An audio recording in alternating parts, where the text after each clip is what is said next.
I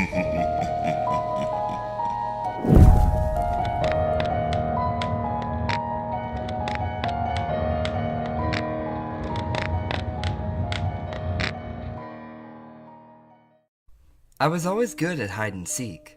While being small for my age sucked most of the time, it was one of my biggest assets when hiding. Combine that with my flexibility that I developed from being in gymnastics classes since I was 4, and everyone wanted me on their team when we played. Keep in mind this was before kids had video games and cell phones. If it sounds like we played a lot of hide and seek and that seems weird, well, maybe now it is. Back then though, we didn't have anything else to do. Maggie's family didn't have much money, and they lived a few blocks away from the junkyard. When the wind blew in a certain direction, their house smelled pretty bad. We got used to it though, and we still liked hanging out there. Her parents were nice and always gave us chips and soda. I think they were happy Maggie had friends and wanted to make sure that we kept visiting her. That didn't really cross my mind at the time though. All I cared about were the chips and soda. I liked Maggie, don't get me wrong, but chips and soda were chips and soda. During the summer months, despite being told not to, our small group would hop the fence of the junkyard and play hide and seek amidst the piles of old cars and dishwashers and microwave ovens. The one guy who worked there, Lewis, didn't seem to care.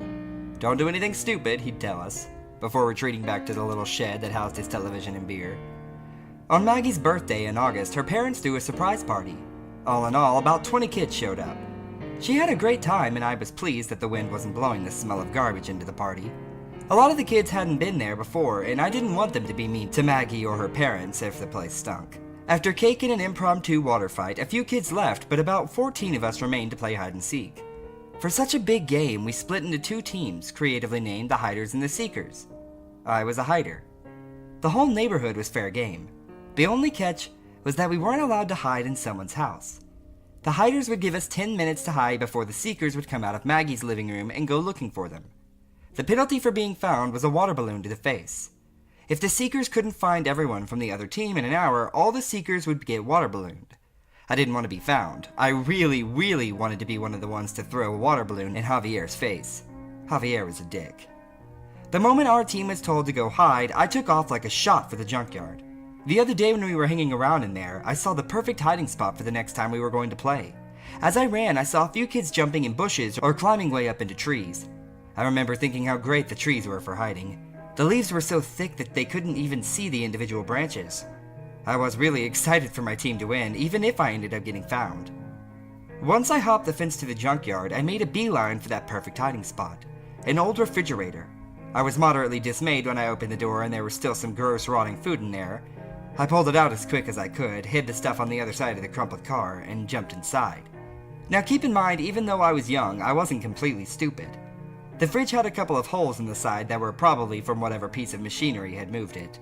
I knew that I would be able to breathe without a problem, so I situated myself at the bottom of the compartment, tucked my legs to my chest, and closed myself in using the shelf in the door. It was dark, smelly, and hot. None of it mattered though. I was giddy with the anticipation of potentially being the only one left unfound. The one who would win the Hiders the opportunity to give the Seekers a good soaking. Especially Javier. Time went by and I started getting a little sleepy. I might have dozed off for a minute or two, but I awoke with a start to the sound of a loud clattering. Before I could register concern or fear, something smashed into the back of the refrigerator, pitching it down on its front side. I smacked my head hard as it fell and might have lost consciousness for a little while. When I came to my senses, I panicked. Whatever had fallen from the pile of junk to knock over my hiding spot must have ended up partially resting on the fridge. It wouldn't budge. I screamed and yelled for Lewis, hoping that he would hear me. I thrashed around in the confined space, my limbs getting tangled in the wire racks of the remaining shelves which had been dislodged in the fall. I tried to straighten my legs, but they were too cramped against the sides and tangled in the racks to move more than a few inches.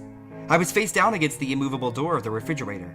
I noticed an intensely putrid smell coming from the area of the freezer near the top of my head. Something wet was spreading across my head and neck.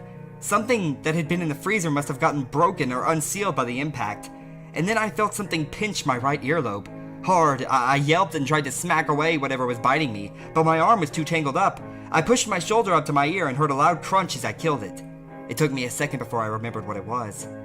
I had seen a couple of earwigs in the fridge before I hid inside. I thought that I'd gotten them out when I threw out the food, but apparently I had missed one. I kept yelling and trying to get someone's attention. Another pinch, this time on the other side of my head. There was nothing I could do about it, not from the position I was in. I felt it again on the top of my head. I pushed my legs against the sides of the fridge hard and forced my head against the plastic in front of me. As I felt the bug crunch against my scalp, a rush of the foul liquid escaped the cracked freezer compartment. I realized pushing my head against the freezer had made the crack worse, and I gagged as the stuff touched my lips. The odor and nausea was forgotten quickly, though, as I felt pinches on my head, face, and neck. I felt the earwigs crawling on me, making their way down my shirt and towards my legs. I exploded with as much motion as I could muster, cutting my arms and legs as the wire racks that were trapping them and doing anything I could do to slap the biting, pinching things off of me. In the distance I heard sirens. They were getting closer, part of me hoping that they would be coming to my rescue, but I knew that there was no way they could have known I was trapped. If Lewis hadn't noticed, no one would notice. As the insects crawled over my trapped, contorted body and I struggled and screamed with no effect, I realized for the first time that I might die if no one in there found me. My hope was resting on Lewis hearing me scream and the Seekers, even stupid Javier thinking I might be hiding somewhere in the junkyard. The sirens kept getting closer. It almost sounded like they were right across the street. I screamed as loud as my already damaged vocal cords would allow, and then one of the insects crawled directly into my right ear. I made a sound I never knew could come out of my mouth. I tried to jam my shoulder against my ear again, praying that I could kill the thing before it went any deeper. I was unsuccessful, and I heard with terrifying volume its hard body squeezing through the warm, tight canal. The scratching sound was worse than the countless sets of pinchers still sinking into me as I flailed. I heard and felt the thing going in deeper, so deep that its mere presence was causing pain deep in my head, and with the violent scratching sound so loud that it drowned out my screams, I knew it was up against my eardrum. The sirens had stopped, but my screaming had not. More of the earwigs were seeking a warm, safe place where they could hide. As the one inside my head continued scratching at my eardrum, I felt at least two moving up the leg of my shorts.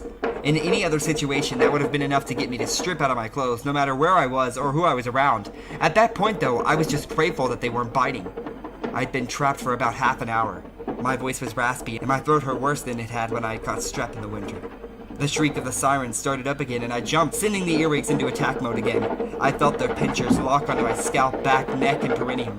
The one inside my ear pinched the wall of the canal. It sounded like the loudest click that you could imagine, and stars exploded in my vision from the pain.